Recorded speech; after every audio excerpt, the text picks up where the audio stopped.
All right, everyone, I am here with Dr. William Lane Craig, a man that many people believe to be the greatest Christian debater of all time. Now, you've debated a number of Muslim apologists over the years, Yes. right? And what did you think of their arguments? Well, I think that Shabir Ali was the slickest person I've ever debated. He was amazingly wily and crafty in the way he would frame his arguments, very slippery. He would present arguments that were just enough off base that they sounded plausible, but then were really, in fact, quite mistaken. The other two fellows, Yusuf Ismail and Jamal Badawi, I think were more traditional Muslim apologists. And those arguments were not very impressive. I particularly find the arguments for Islam based on scientific information hidden in the pages of the Quran to be especially unpersuasive. It sort of reminds me of misguided Christians who try to prove that television is predicted in the Bible, things of that sort. So those sorts of arguments were not very impressive. Now, what I wanted to do was to show you how certain other Muslim apologists, even extremely popular Muslim apologists who don't debate, actually have positions that are far, far worse. So, Yusuf Estes is a convert to Islam from America. He converted from Christianity to Islam when he was a young man.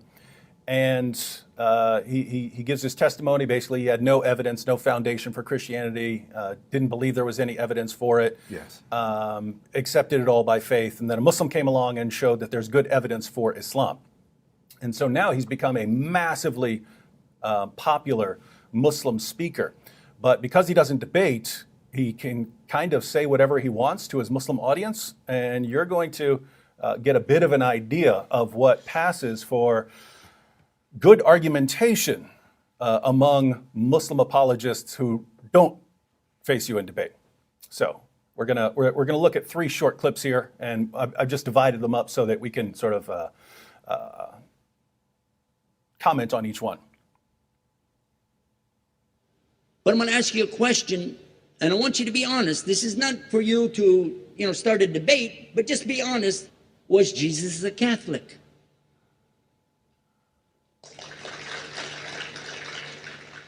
And it's not open to debate, so there's no point in opening that up because you know and I know he wasn't. The Catholic Church was in business about 300 years before Jesus was born. It's on their website. Don't go like this. It's on their website. That's where I took it from. The Catholic Church was really started in Rome by Alexander the Great. Did you catch that? So Yes. the Catholic Church was in business 3 centuries before Christ and was founded in Rome by Alexander the Great. So, I wonder what Alexander was doing in Rome. yeah, he went the other direction, didn't he? Yeah. Oh my. And I wonder what he thinks the Catholic Church believed in. If there was 300 years before Christ, they must have proclaimed something very different than Jesus. I wonder what the Catholic Church believed and taught. So It's unbelievable. You're not impressed then? No, I'm not. And I wonder where he's going. I mean, suppose we agree that Jesus was not a Catholic, regardless of his misinformation about the founding of the early Roman Catholic Church. Let's say, yes, we agree that Jesus was not a Catholic. So what? I wonder where he's going with that. I mean, Jesus was a Jew, for goodness sake. Yeah, it's just it's common among Muslims to point out, well, Muhammad was a Muslim, but Jesus wasn't a Christian, and so we're doing a better, not realizing that Jesus is in a different category in Christianity than Muhammad is in Islam. Yes, well, and the real question is, did Jesus believe that he was the Jewish Messiah? And I think that there are compelling evidences that he did think of himself that way. And in fact, even a skeptical New Testament critic like Gert Ludemann has said to me, I don't think you can make sense of the New Testament data unless Jesus of Nazareth believed he was the Messiah. Now, Ludemann doesn't believe it himself, but he certainly thinks Jesus thought that he was the Messiah. So that's the really critical question. Not was Jesus a Protestant or a Catholic, but did he believe that he was the long-awaited Jewish Messiah? And Islam says yes, but they have no clue what it means, right? Fair enough, right? There's and then no one meaning would to need it. to unpack that further as to what that would involve. So, but here's what I kind of find interesting, right? How long would you last as a Christian apologist if you were saying things like that Yeah, if I said that Islam about existed something, some other ideology, 300 or something, years before Muhammad, and right? it was when Alexander went to Rome or something. Yeah. You would be humiliated, wouldn't you? Yeah, and yet it for some reason it just doesn't affect his popularity. He can get up there and say things like this over and over I'm afraid again. that says something about the ignorance of those who are taken in by him. It's very sad, really. Yeah, it's a problem. All right, let's check out next clip here. Okay. It's on their website. Don't go like this. It's on their website. That's where I took it from. The Catholic Church was really started in Rome by Alexander the Great. Do you know what the word Catholic means? It means universal. It was the universal church for the Roman Empire. If you didn't join it, you could not be a Roman citizen.